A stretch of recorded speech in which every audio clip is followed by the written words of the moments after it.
നികേഷ് കുമാർ എന്നോട് പറഞ്ഞതെന്ന് വെച്ചാൽ ഉദ്ഘാടകന് തലക്കെട്ട് ബാധകമല്ല. തലക്കെട്ടിന് അതീതമായിട്ട് നിങ്ങൾ നിശ്ചയമായിട്ടും സംസാരിക്കണം. എങ്കിലും തലക്കെട്ടിനോട് നീതി പുലർത്തി എന്നുള്ള ഒരു വ്യാജമായ തോന്നൽ ഇവിടെ ഇരിക്കുന്നവർക്ക് ഉണ്ടാകണം. അപ്പൊ ഞാൻ നികേഷിനോട് പറഞ്ഞു, അതാണ് ഇന്നത്തെ മാധ്യമ ലോകം എന്ന് പറയുന്നത്. ഒരു വ്യാജമായ തോന്നൽ. നമുക്ക് വേണ്ടിയാണ് ഈ മാധ്യമ പ്രവർത്തനവും മാധ്യമ പ്രവർത്തകരും മാധ്യമ ലോകവും എന്നുള്ളൊരു തോന്നലിനെ അടിസ്ഥാനപ്പെടുത്തിയാണ് നാലാമത്തെ നെടുന്തൂൺ എന്ന് പറയുന്ന ഈ മാധ്യമ ലോകം ഇന്നും വിരാജിക്കുന്നത്. എന്നെ ഇവിടെ സ്വാഗതം ആശംസിച്ച എൻ്റെ സഹോദരി പരിചയപ്പെടുത്തിയപ്പോൾ മാധ്യമ പ്രവർത്തകൻ എന്നുള്ളൊരു വിശേഷം എനിക്ക് തന്നു. എനിക്ക് ഭയങ്കര ചളുപ്പായിരുന്നു സത്യം പറഞ്ഞാല്. ഇന്ന് ഈ മാധ്യമ പ്രവർത്തകന് ആൾക്കാർ പറയുമ്പോൾ നിങ്ങളുടെ മനസ്സിലേക്ക് മാപ്രയാണല്ലോ എന്നുള്ളൊരു തോന്നലാണ് വരുന്നത്.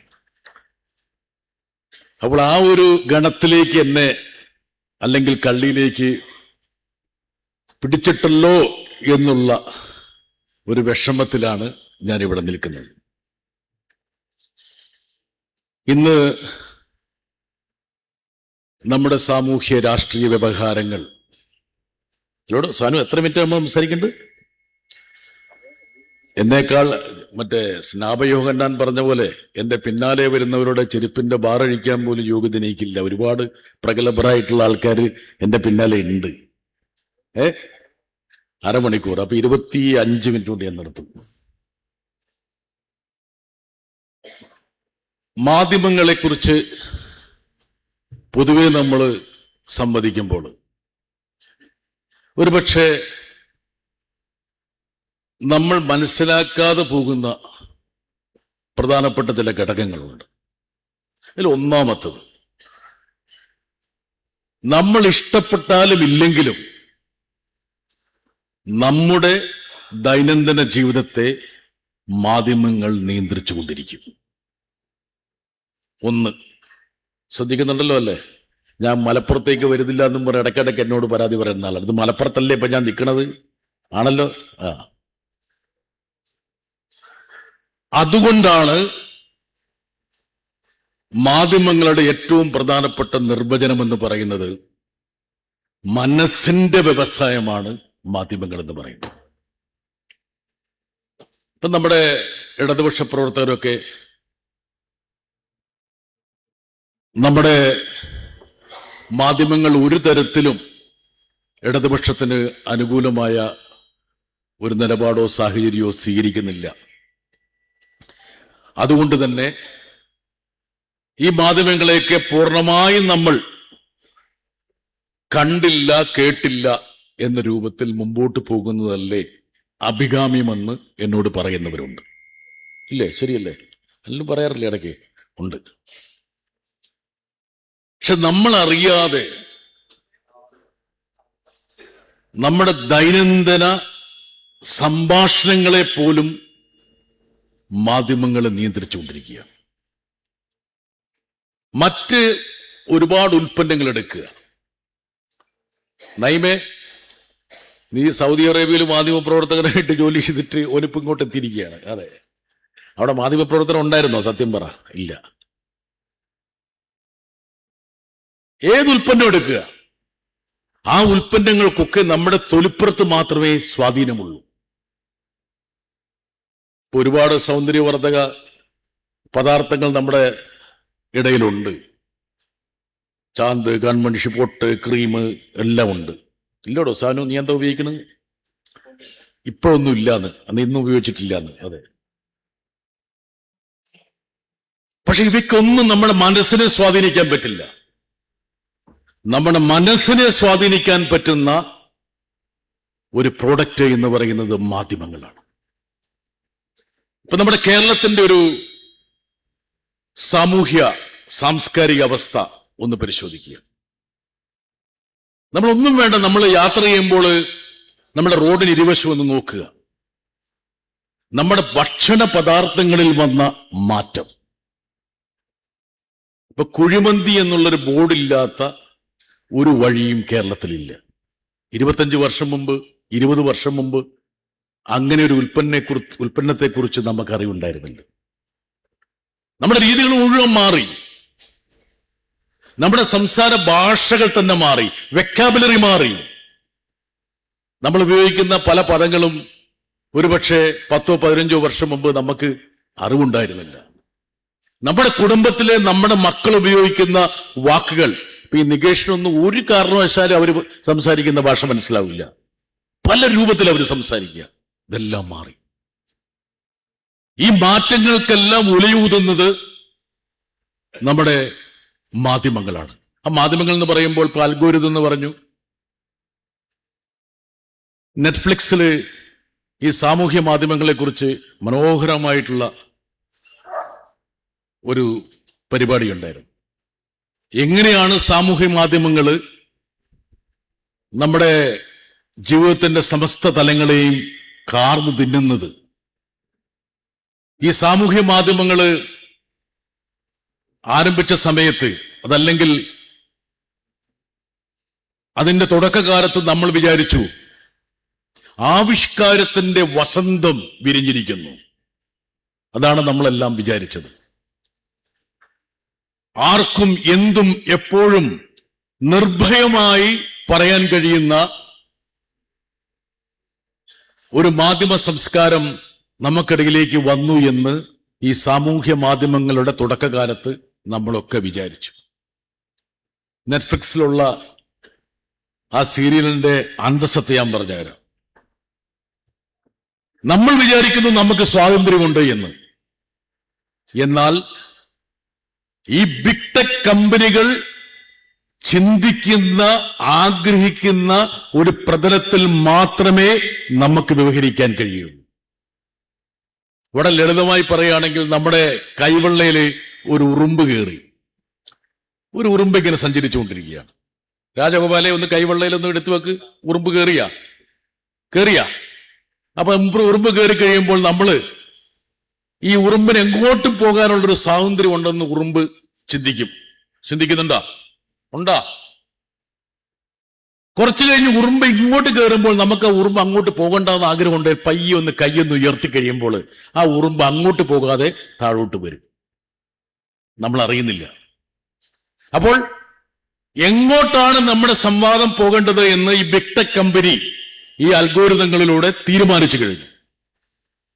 അത് കഴിഞ്ഞ് കുറച്ചുകൂടി ഉറുമ്പ് സഞ്ചരിക്കുമ്പോൾ ഈ കൈയുടെ ചലനത്തിനനുസരിച്ചുള്ള ഒരു നീക്കമല്ല, ചലനമല്ല ഉറുമ്പിൻ്റെതെങ്കിൽ ഈ ബിഗ് ടെക് കമ്പനി എന്ത് ചെയ്യും? ഇങ്ങനെ പിടിക്കും. അതോടുകൂടി ഉറുമ്പ് തീർന്നു. നമ്മുടെ ആവിഷ്കാരത്തിന്റെ സ്വാതന്ത്ര്യം അവിടെ അവസാനിച്ചു. അപ്പോൾ ഇന്ന് നമ്മുടെ സാമൂഹ്യ മാധ്യമങ്ങൾ നോക്കിക്കഴിഞ്ഞാൽ യഥാർത്ഥത്തിൽ ഇത് ഹൈവേയില് വാഹനങ്ങൾ പോകുന്ന പോലെയാണ്. സാമൂഹ്യ മാധ്യമ രംഗത്ത് നല്ല രൂപത്തിൽ പ്രവർത്തിക്കുന്ന ആളാണ് നികേഷ്. പക്ഷെ നമുക്കൊരു തെറ്റിദ്ധാരണ എപ്പോഴും വരും. എനിക്കൊക്കെ ഉണ്ടായിരുന്ന തെറ്റിദ്ധാരണയാണ്. നമ്മളെ കബളിപ്പിക്കും. നമ്മൾ ഒരു സാധനം, ഒരു പ്രത്യേക ചായ്വുള്ള ഒരു ഉള്ളടക്കം കണ്ടു തുടങ്ങിയാൽ നമ്മളെ അത് മാത്രമേ കാണിക്കുകയുള്ളൂ. നമ്മളെ അത് കാണിച്ചുകൊണ്ടിരിക്കും. അപ്പോൾ നമ്മൾ വിചാരിക്കും നമുക്ക് മുൻതൂക്കമുള്ള ഒരു ആശയത്തിന് സമൂഹത്തിൽ വലിയ ചലനം സൃഷ്ടിക്കാൻ കഴിയുന്നുണ്ടെന്നുള്ള ഒരു തെറ്റിദ്ധാരണ നമ്മളിലേക്ക് വരും. നിഷ്പക്ഷമായ ഒരു ഏജൻസിയോട് നമ്മൾ ചോദിക്കുക. ഞാൻ കഴിഞ്ഞ തെരഞ്ഞെടുപ്പ് സമയത്ത് മുംബൈയിലുള്ള ഒരു വലിയൊരു ഏജൻസിയോട് എങ്ങനെയാണ് കേരളത്തിന്റെ സാമൂഹ്യ മാധ്യമ ചക്രവാളം, ഹൊറൈസൺ എന്താണെന്ന് ചോദിച്ചപ്പോൾ അവരെനിക്കൊരു റിപ്പോർട്ട് തന്നു. അപ്പം മുംബൈയിലുള്ള ഏജൻസിക്ക് പ്രത്യേകിച്ച് ഇടതുനിന്നോ വലതുനിന്നോ ഉള്ള ഒരു വിവേചനമില്ലാതെ സത്യസന്ധമായി ആദ്യം എനിക്ക് തരാൻ അവർക്കൊരു വൈമുഖ്യം ഉണ്ടായി. ഇതെന്നെ വിഷമിപ്പിക്കുമെന്നറിയാൻ വേണ്ടിയിട്ട് ഞാൻ പറഞ്ഞില്ല, കൃത്യമായിട്ട് തരാൻ പറഞ്ഞു. അപ്പോൾ അവർ പറഞ്ഞൊരു കാര്യമുണ്ട്. നമ്മളിപ്പോൾ നമ്മുടെ ദേശീയപാതയിലൂടെ വാഹനങ്ങൾ ഇങ്ങനെ ഓടിക്കൊണ്ടിരിക്കുകയാണ്. പല നിറത്തിലുള്ള വാഹനങ്ങൾ ഇങ്ങനെ ഓടും. പല മേക്ക് വാഹനങ്ങൾ ഓടും. അപ്പൊ നമുക്കറിയാം ഏതൊക്കെ വാഹനങ്ങളാണ് ഓടുന്നത്, നമുക്കവിടെ നിന്ന് കാണാൻ പറ്റും. എന്ന് പറഞ്ഞതുപോലെ നമ്മുടെ നവമാധ്യമങ്ങളുടെ ട്രാഫിക് വേണമെങ്കിൽ ഈ പ്രധാനപ്പെട്ട ബിഗ് ടെക് കമ്പനികൾക്ക് നിരീക്ഷിക്കാൻ കഴിയും. അപ്പൊ അദ്ദേഹം പറഞ്ഞൊരു കാര്യമുണ്ട്. ഇന്ന് കേരളത്തിന്റെ നവമാധ്യമ വീതിയിൽ ഓടുന്ന വാഹനങ്ങളുടെ കണക്കെടുത്താൽ നമ്മളൊന്ന് ചിന്തിക്കുക. നമ്മുടെ തലയ്ക്ക് മുകളിൽ കൂടെ വലിയൊരു ഹൈവേ ഓടിക്കൊണ്ടിരിക്കുകയാണ്. ഹൈവേ ഉണ്ട്. ആ ഹൈവേയിലൂടെ ഓടുന്ന ഉള്ളടക്കത്തിന്റെ വാഹനങ്ങളെ നമ്മളൊന്ന് സർവേ ചെയ്ത് നോക്കിക്കഴിഞ്ഞാൽ അവർ പറഞ്ഞൊരു കാര്യമുണ്ട്. 18% മാത്രമേ ഇടതുപക്ഷ അനുകൂല വാഹനങ്ങളുള്ളൂ. 82% വാഹനങ്ങളും ഇടതുപക്ഷ വിരുദ്ധ വാഹനങ്ങളാണ്. ഒരുപക്ഷെ കേരളത്തിൽ കഴിഞ്ഞ തെരഞ്ഞെടുപ്പിൽ സംഭവിച്ചത് എന്താണെന്ന് നോക്കിക്കഴിഞ്ഞാൽ ഇടതുപക്ഷ വിരുദ്ധമായ ഉള്ളടക്കങ്ങൾക്ക് വലിയ രൂപത്തിലുള്ള ഒരു സാന്നിധ്യം നമ്മുടെ സമൂഹത്തിൽ ലഭിച്ചു. ഇതാണോ വസ്തുത, സത്യം ഇതാണോ, അവർ പറഞ്ഞത് ശരിയാണോ, ഇതൊക്കെ വേറെ, അതൊക്കെ ഡിബേറ്റിംഗ് വേറെ പോയിന്റാണ്. പക്ഷെ ഈ രൂപത്തിൽ നമ്മുടെ സമൂഹത്തിലേക്ക് ഒരു ബോംബാർഡിങ് നടക്കുക, അവിടെ എന്ത് ചെയ്യണമെന്നുള്ളതാണ് ഏറ്റവും പ്രധാനപ്പെട്ട ഒരു വിഷയം. നമുക്കിതിനെ നിഷേധിക്കാൻ കഴിയുമോ? ഇപ്പോൾ നമ്മുടെ മുമ്പിലുള്ള ഏറ്റവും പ്രധാനപ്പെട്ട ഒരു ധർമ്മസങ്കടം എന്ന് പറയുന്നത് നമ്മുടെ മുഖ്യധാരാ മാധ്യമങ്ങളുടെ സങ്കല്പങ്ങളും വാർത്താരീതികളൊക്കെ ഒരു തരത്തിലും നമുക്ക് ഗുണകരമല്ല. ഇപ്പോൾ ഇന്ത്യയുടെ മാധ്യമ സാഹചര്യത്തെക്കുറിച്ച് ഇന്ന് ഇവിടെ നിൽക്കുമ്പോൾ ഞാൻ സംസാരിച്ചില്ലെങ്കിൽ ഈ വിഷയത്തോട് ഞാൻ കാണിക്കുന്ന ഒരു അനീതിയായിരിക്കും. ഇന്ന് ഇന്ത്യയുടെ മുഖ്യധാരാ മാധ്യമങ്ങൾ നോക്കുക. കഴിഞ്ഞ ദിവസം ഡൽഹി ഹൈക്കോടതി ഒരു വിധി പ്രസ്താവിച്ചു.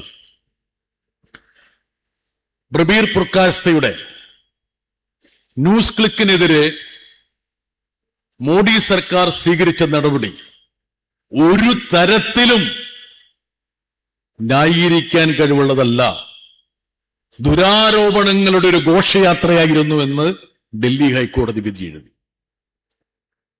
കേരളത്തിലെ എത്ര മാധ്യമങ്ങൾ അത് ചർച്ച ചെയ്യാൻ തയ്യാറായി? എന്തുകൊണ്ടാണ് കേരളത്തിലെ മാധ്യമങ്ങൾ ചർച്ച ചെയ്യാതിരിക്കുന്നതിന് കാരണം? അവിടെ പ്രതിസ്ഥാനത്ത് നിൽക്കുന്നത് എൻഫോഴ്സ്മെന്റ് ഡയറക്ടറേറ്റ് എന്ന് പറയുന്ന ഒരു ഏജൻസി ആയതുകൊണ്ട് തങ്ങളുടെ സഹപ്രവർത്തകനായ അല്ലെങ്കിൽ തങ്ങളുടെ തന്നെ സഹസ്ഥാപനം എന്ന് പറയുന്ന ഒരു ഡിജിറ്റൽ മാധ്യമത്തിന്റെ തലവനെ ഒരു കാരണവുമില്ലാതെ അറസ്റ്റ് ചെയ്ത് 7 മാസം തീഹാർ ജയിലിൽ പാർപ്പിക്കുക. എന്തായിരുന്നു പ്രബീർ പുർക്കാസ്തയ്ക്കെതിരെയുള്ള ആരോപണം? അദ്ദേഹത്തിന് അമേരിക്കയിൽ നിന്ന് ലഭിച്ച നിക്ഷേപം, ആ നിക്ഷേപത്തിന് ഒരു ചൈന ബന്ധമുണ്ട് എന്ന് കേന്ദ്ര സർക്കാർ ആരോപിച്ചു. പണം വന്നത് അമേരിക്കയിൽ നിന്ന്, അമേരിക്കൻ ബാങ്കിൽ നിന്ന് വന്ന പണം റിസർവ് ബാങ്കിന്റെ അനുമതിയോടെ ഇന്ത്യൻ ബാങ്കിൽ വന്നു. കേന്ദ്ര സർക്കാരിന്റെ നിക്ഷേപ നയപരിപാടിയുടെ ഭാഗമായിട്ടുള്ള ഒരു നിക്ഷേപം സ്വീകരിക്കൽ. പക്ഷേ കേന്ദ്ര സർക്കാർ പറഞ്ഞു, എൻഫോഴ്സ്മെന്റ് ഡയറക്ടറേറ്റ് പറഞ്ഞു, ഡൽഹി പോലീസ് പറഞ്ഞു, ഇതിനൊരു ചൈന ബന്ധമുണ്ട്, അബ്സ്ട്രാക്റ്റ് ആണ്. യഥാർത്ഥത്തിൽ എന്തായിരുന്നു സംഭവം? കർഷക പ്രക്ഷോഭം നടക്കുമ്പോൾ മുഖ്യധാരാ മാധ്യമങ്ങളൊക്കെ ആ പ്രക്ഷോഭത്തോട് മുഖതിരിഞ്ഞു നിൽക്കുമ്പോൾ അവിടെ പോയി, ഡൽഹി അതിർത്തിയിൽ പോയി രാവും പകലും റിപ്പോർട്ട് ചെയ്യാനുള്ള തന്റെ ഇടം കാണിച്ച അപൂർവം മാധ്യമങ്ങളിൽ ഒന്ന് ഈ ന്യൂസ് ക്ലിക്ക്. 2, പൗരത്വ ഭേദഗതിക്കെതിരെയുള്ള പ്രക്ഷോഭം നടക്കുമ്പോൾ അത് കവർ ചെയ്യാനുള്ള തന്റെ ഇടം കാണിച്ച ഏക മാധ്യമം. 3, കോവിഡ് കാലത്ത് കേന്ദ്ര സർക്കാർ നിഷ്ക്രിയമായപ്പോൾ അതിനെ തുറന്നു കാണിക്കാൻ വേണ്ടി വാർത്തകൾ എഴുതിയ ഒരു മാധ്യമം. ഈ 3 കാരണങ്ങൾ കൊണ്ട് മാത്രം. ഇനി ഈ 3 കാരണങ്ങളാണ് എന്തുകൊണ്ടാണ് ഞാൻ പറയുന്നത് വെച്ചാൽ എൻഫോഴ്സ്മെന്റ് ഡയറക്ടറേറ്റിന്റെ ചാർജ് ഷീറ്റിൽ ഈ 3 കാരണങ്ങളും കൃത്യമായി പറയുന്നുണ്ട്. ഈ 3 വിഷയങ്ങളെ അധികരിച്ച് കേന്ദ്ര സർക്കാരിനെതിരെ ജനമധ്യത്തിൽ ഒരു നീരസം സൃഷ്ടിക്കാൻ വേണ്ടി പ്രബീറും ന്യൂസ് ക്ലിക്കും ശ്രമിച്ചു എന്ന് നോക്കുക. കേന്ദ്ര സർക്കാരിന്റെ നയസമീപനങ്ങളെ എതിർത്ത് കഴിഞ്ഞാൽ അത് അറസ്റ്റ് ചെയ്യപ്പെടാൻ മാത്രം അനിവാര്യമാകുന്ന ഒരു കുറ്റമാണെന്ന് കണ്ടെത്തുന്ന ഒരു മാധ്യമ സാഹചര്യത്തിലാണ് നമ്മൾ ജീവിക്കുന്നത്. പ്രബീർ പുർക്കായസ്ഥ അറസ്റ്റ് ചെയ്യപ്പെട്ടപ്പോൾ അത് നിരവധി മാധ്യമങ്ങൾക്കുള്ള ഒരു മുന്നറിയിപ്പായിരുന്നു. അദ്ദേഹം അറസ്റ്റ് ചെയ്യപ്പെടുന്നതിന് മുമ്പ്, ഏതാനും വർഷം മുമ്പ്, ഇന്ത്യയിൽ ഏറ്റവും പ്രധാനപ്പെട്ട ഒരു മാധ്യമമായി നമ്മൾ കണ്ട, അതല്ലെങ്കിൽ നികേഷും ഞാനൊക്കെ കാണുന്ന ടെലിവിഷന്റെ വസന്തകാലം ഇന്ത്യയിലേക്ക് കൊണ്ടുവന്ന പ്രണോയ് റോയി എന്നുള്ള ആ മാധ്യമ സാരഥി നടത്തുന്ന NDTV ചുറ്റിപ്പറ്റി നടന്ന ഒരു വിവാദം ഇപ്പോഴെല്ലാവരും മറക്കാൻ വേണ്ടി ആഗ്രഹിക്കുന്നതാണ്. അദ്ദേഹം കഴിഞ്ഞ തെരഞ്ഞെടുപ്പ് സമയത്ത് കേരളത്തിൽ വന്നപ്പോൾ എന്നെ അഭിമുഖം ചെയ്തു. അപ്പോൾ കൊച്ചിയിൽ അദ്ദേഹത്തെ കണ്ടപ്പോൾ ഞാൻ അദ്ദേഹത്തോട് ചോദിച്ചപ്പോൾ അദ്ദേഹം പറഞ്ഞു, എത്ര പേര് എനിക്ക് അനുകൂലമായിട്ട് രംഗത്ത് വന്നു. ഡൽഹി പ്രസ് ക്ലബിൽ ഏതാനും വിരലിലെണ്ണാവുന്ന മാധ്യമ പ്രവർത്തകരല്ലാതെ ആരെങ്കിലും എന്നെയും NDTVയെയും വേട്ടയാടിയപ്പോൾ മുന്നോട്ട് വന്നോ എന്ന് അദ്ദേഹം ചോദിക്കുകയാണ്. എന്തായിരുന്നു NDTVക്ക് പറ്റിയ കുഴപ്പം? എല്ലാ ചാനലുകളും 2014 ശേഷം ഹിസ് മാസ്റ്റേഴ്സ് വോയിസ് നരേന്ദ്രമോദിയുടെ മുഖ്യ സന്ദേശവാഹകരായി പരിണമിച്ചപ്പോൾ ഒരു സ്വതന്ത്ര മാധ്യമ പ്രവർത്തനത്തിന്റെ ഒരു വിദൂര തലമെങ്കിലും പ്രകടിപ്പിക്കാൻ വേണ്ടി തന്റെ ഇടം പ്രണോയ് റോയിയും NDTVയും കാണിച്ചൊരൊറ്റ കാരണത്താൽ NDTVക്കെതിരെ കേസെടുക്കുന്നു. അദ്ദേഹം ബാങ്കിൽ നിന്ന് വായ്പ എടുത്ത് ആ വായ്പ ഒരു സബ്സിഡറിക്ക് കൈമാറിയത് നിയമപ്രകാരമല്ല എന്നുള്ള ഒരു കുറ്റം ചുമത്തുന്നു. അങ്ങനെ എൻഫോഴ്സ്മെന്റ് ഡയറക്ടറേറ്റും CBIയും അദ്ദേഹത്തെ റെയ്ഡ് ചെയ്യുന്നു. 7 വർഷം ആ കേസുമായിട്ട് CBI മുമ്പോട്ട് പോകുന്നു. അതിനിടയിൽ അദ്ദേഹം റിലയൻസിന് കൊടുത്ത ഓഹരികൾ, റിലയൻസ് ഒരു കമാന്നൊരു വാക്ക് പ്രണോയ് റോയിയോട് പറയാതെ അദാനിക്ക് കൈമാറുന്നു. അദാനിക്ക് കൈമാറാൻ വേണ്ടിയുള്ള നിർദ്ദേശം പ്രധാനമന്ത്രിയുടെ ഓഫീസിൽ നിന്നുണ്ടായിരുന്നു എന്ന് പകൽ പോലെ വ്യക്തം. ഹിരൺ ജോഷി എന്നുള്ള ഒരു ഉദ്യോഗസ്ഥന്റെ നിർദ്ദേശപ്രകാരം റിലയൻസിന്റെ കയ്യിലുണ്ടായിരുന്ന NDTVയുടെ ഓഹരികൾ ഒരു സുപ്രഭാതത്തിൽ അദാനിയുടെ കയ്യിലേക്ക് മാറും. അത് കഴിഞ്ഞ് പ്രണോയ് റോയിക്ക് ഒരു കാര്യം മനസ്സിലായി, ഈ സ്ഥാപനവുമായിട്ട് മുമ്പോട്ട് പോയാൽ കാരാഗ്രഹമായിരിക്കും എന്റെ വിധി എന്ന് അദ്ദേഹം തിരിച്ചറിഞ്ഞു. അതിനുള്ളൊരു സൂചന അവർ കൊടുത്തു. എന്താണ്? അദ്ദേഹവും അദ്ദേഹത്തിന്റെ ഭാര്യയും കൂടി വിദേശത്തേക്ക് പോകാൻ വേണ്ടിയിട്ട് മുംബൈ വിമാനത്താവളത്തിൽ നിന്ന് വിമാനം കേറുന്ന സമയത്ത് രണ്ടുപേരും വലിച്ച് പുറത്തേക്ക് കൊണ്ടുപോയി. നോക്കുക, ഇന്ത്യയിൽ ടെലിവിഷന്റെ വസന്തകാലം ആരംഭിച്ച ഇന്ത്യയിലെ ഏറ്റവും ശ്രദ്ധേയനായ ഒരു മാധ്യമ പ്രവർത്തകനെ ആയിരക്കണക്കിന് യാത്രക്കാരുടെ മുമ്പിൽ വെച്ച് അക്ഷരാർത്ഥത്തിൽ അദ്ദേഹത്തെയും അദ്ദേഹത്തിന്റെ സഹധർമ്മിണിയെയും വിമാനത്തിൽ കയറുന്ന തടഞ്ഞുകൊണ്ട് വലിച്ചു പുറത്തേക്ക് കൊണ്ടുപോകുന്നു. അതോടുകൂടി അദ്ദേഹത്തിന് ഒരു കാര്യം ബോധ്യമായി, ഈ പോരാട്ടത്തിൽ താൻ നേരിടുന്ന ശത്രു എന്ന് പറയുന്നത് ഒന്നോ രണ്ടോ വ്യക്തികളല്ല, സാമ്രാജ്യം പോലെ നിൽക്കുന്ന ഈ ഭരണകൂടമാണെന്ന് അദ്ദേഹം തിരിച്ചറിയുന്നു. അദ്ദേഹം അവശേഷിക്കുന്ന തന്റെ ഓഹരികൾ കൈമാറി NDTV ഉപേക്ഷിക്കുന്നു. അങ്ങനെ NDTV ഉപേക്ഷിച്ച ശേഷം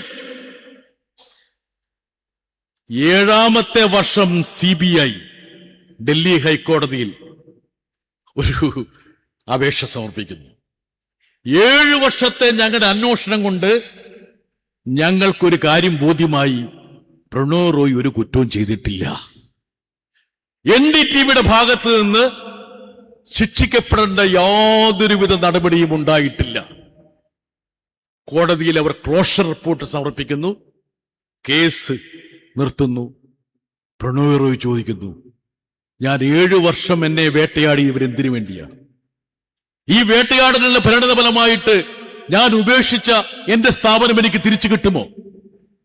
ഇന്ത്യയിൽ കേന്ദ്ര സർക്കാരിന്റെ ചെറുവിരലരക്കാനുള്ള ഒരു തന്റെ ഇടം കാണിച്ച ഒരു സ്ഥാപനം ഇനി തിരിച്ച് നമ്മുടെ മാധ്യമ ഭ്രമണപഥത്തിലേക്ക് മടങ്ങി വരുമോ? ഇല്ല. എങ്ങനെയാണ് നമ്മുടെ മാധ്യമ ലോകം നിയന്ത്രിക്കപ്പെടുന്നത്? ഒരു വഴിക്ക് സാമൂഹ്യ മാധ്യമങ്ങളെ ബിഗ് ടെക് കമ്പനികൾ എങ്ങനെയാണ് ദുരുപയോഗിക്കുന്നത് എന്നതിന്റെ മറുവശമാണ് ഞാൻ നേരത്തെ സൂചിപ്പിച്ച ഈ മുഖ്യധാരാ മാധ്യമങ്ങളുടെ മുകളിലുള്ള നിയന്ത്രണം. കഴിഞ്ഞ 2-3 ആഴ്ച മുമ്പ് നമ്മുടെ പ്രധാനമന്ത്രി നോർവേ സന്ദർശിച്ചിരുന്നു.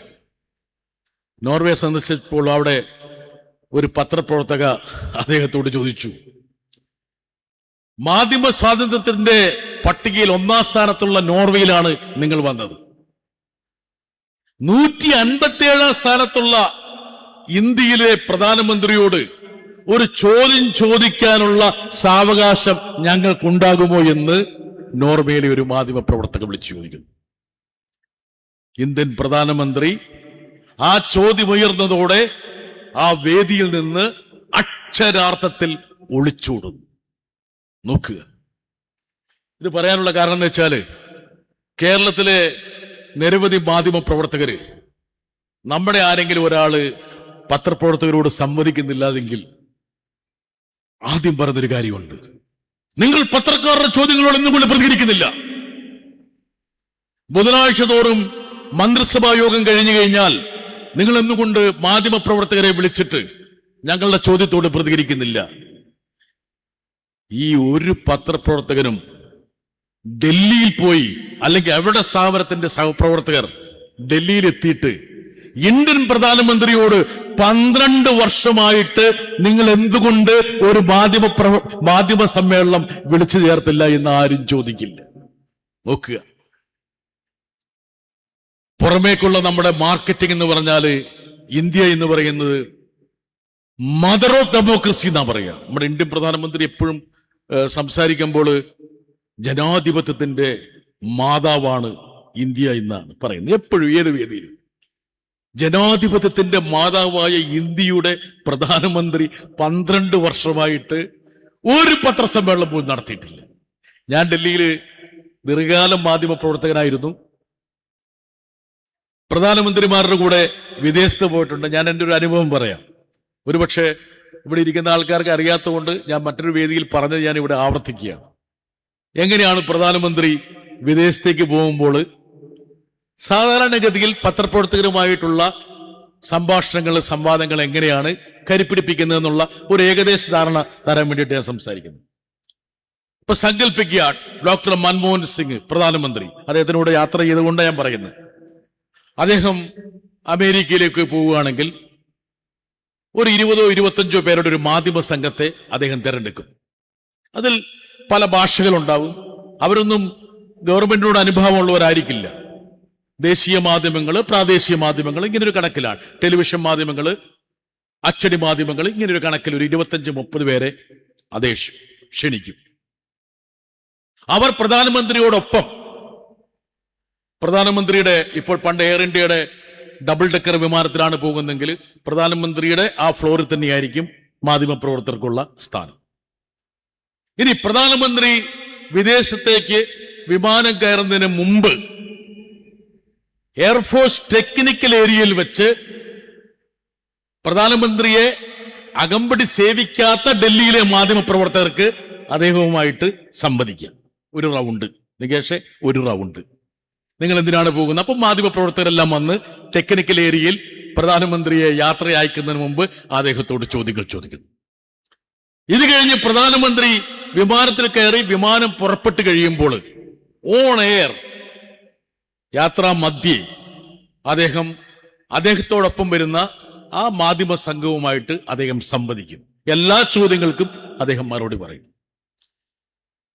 അത് കഴിഞ്ഞ് അവിടെ ഇറങ്ങിക്കഴിയുമ്പോൾ ഏത് രാജ്യത്താണോ പോകുന്നത് ആ രാജ്യത്തിന്റെ തലവൻ അല്ലെങ്കിൽ സർക്കാരിന്റെ തലവൻ അവരുമായിട്ടൊരു സംയുക്ത വാർത്താ സമ്മേളനം നടത്തും.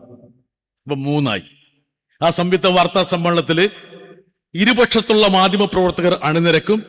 ഇരുപക്ഷത്തുള്ള നേതൃത്വത്തോട് അവർക്ക് സംവദിക്കുക. അത് കഴിഞ്ഞ് പ്രധാനമന്ത്രി തിരിച്ചു വരുമ്പോൾ മടക്കത്തിൽ വിമാനത്തിന്റെ ഉള്ളിൽ വെച്ച് അകമ്പടി സേവിക്കുന്ന മാധ്യമ പ്രവർത്തകരുമായി വീണ്ടും സംവദിക്കും. 1 മണിക്കൂർ 1.5 മണിക്കൂറൊക്കെ പത്രസമ്മേളനം നീണ്ടിട്ടുണ്ട്. അപ്പൊ എത്രയായി?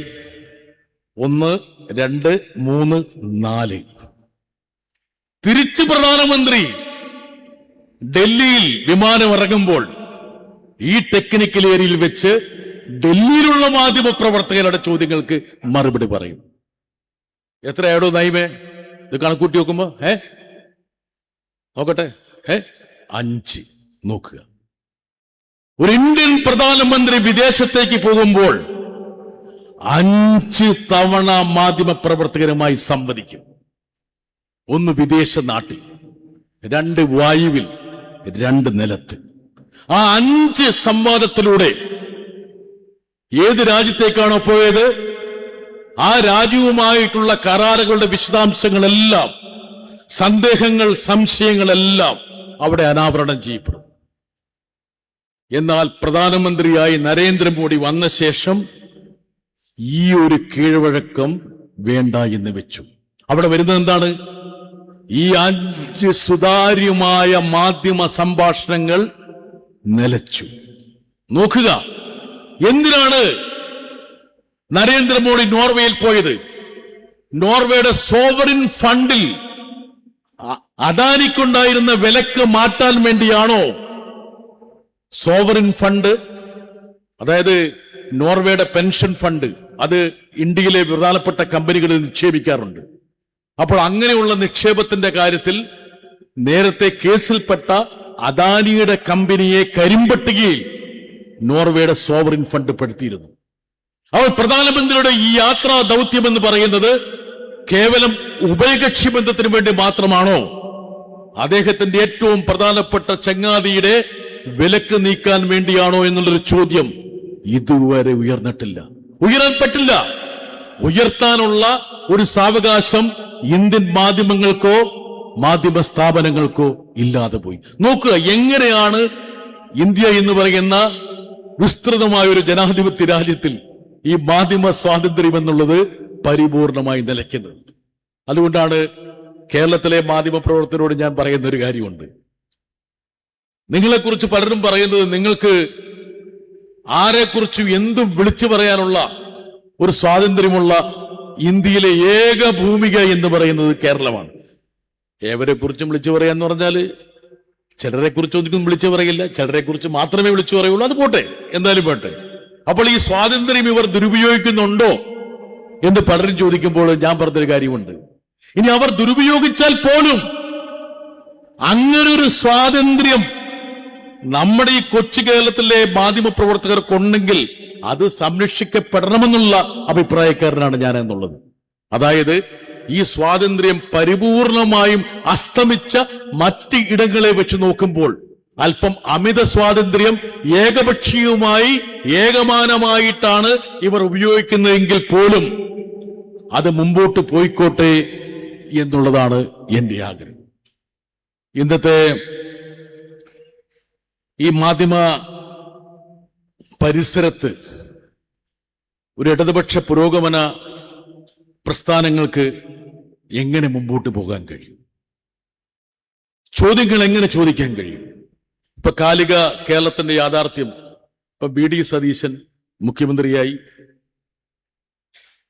അദ്ദേഹം എന്തോട് തികച്ചും 1 മാസമായി. ഇപ്പൊ കഴിഞ്ഞ ദിവസം അദ്ദേഹം ഒരു പത്രസമ്മേളനം നടത്തി. ഞാനിപ്പം ഇന്ത്യ വിട്ട് ഞാൻ കേരളത്തിലേക്കൊന്ന് വരിക, വിരോധമില്ലല്ലോ? ഉണ്ടാ ഇല്ല. അപ്പോ സതീശനോട് ഒരു ചോദ്യം, വളരെ അപൂർവം ആൾക്കാർ മാത്രമേ ഇപ്പൊ സതീശനോട് ചോദ്യം ചോദിക്കുകയുള്ളൂ. നമ്മുടെ പിള്ളേരൊക്കെ ചോദിക്കുമ്പോൾ അവരെയൊക്കെ ഇങ്ങനെ വേട്ടയാണ്. പോട്ടെ,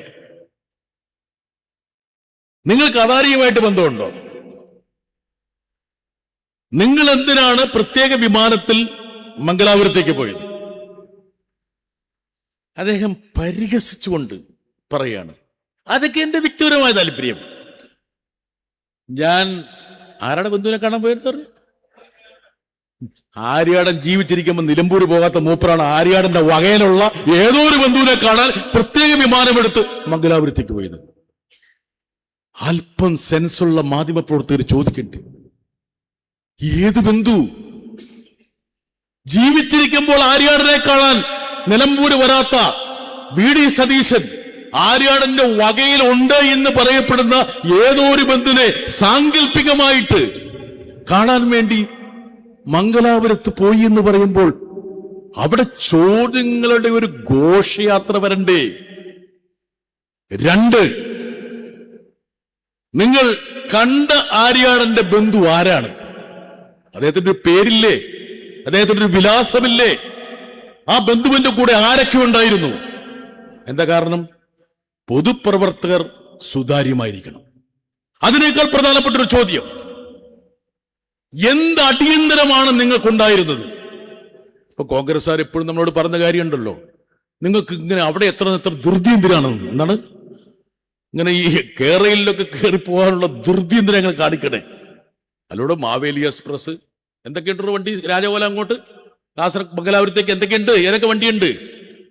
മംഗലാപുരം ഏതാണ്? പരശുരാമ്, മാവേലി, പിന്നെ ഏതൊക്കെയാണ്? എത്ര തീവണ്ടി കൊണ്ടോ ദികേഷേ, നമ്മളെ കയ്യിൽ കയറി പോകുന്നല്ലേ? അത് പറ്റാതെ ഈ ആര്യാടന്റെ ബന്ധു ഒരു വല്ലാത്തൊരു സാധനം കേട്ടാ. എന്താ കാരണം വെച്ചാല് തീവണ്ടിയിലൊന്നും പോയാൽ ആര്യാടന്റെ ബന്ധു കാണില്ല മൂപ്പറെ. സ്പെഷ്യൽ എയർക്രാഫ്റ്റ് പോകുന്നു. അവിടെ വീണ്ടും ക്വസ്റ്റ്യൻ വന്നു. അദ്ദേഹം പൊതുപ്രവർത്തകനാണ്, പ്രതിപക്ഷ നേതാവാണ്, കേരളത്തിന്റെ ശമ്പളം പറ്റുന്ന ആളാണ്. പൊതുപ്രവർത്തകൻ പാലിക്കേണ്ട എല്ലാ മാനദണ്ഡങ്ങളും അദ്ദേഹത്തിന്റെ ക്രയവിക്രയങ്ങളിൽ കാണിക്കാൻ ബാധ്യസ്ഥനാണ്.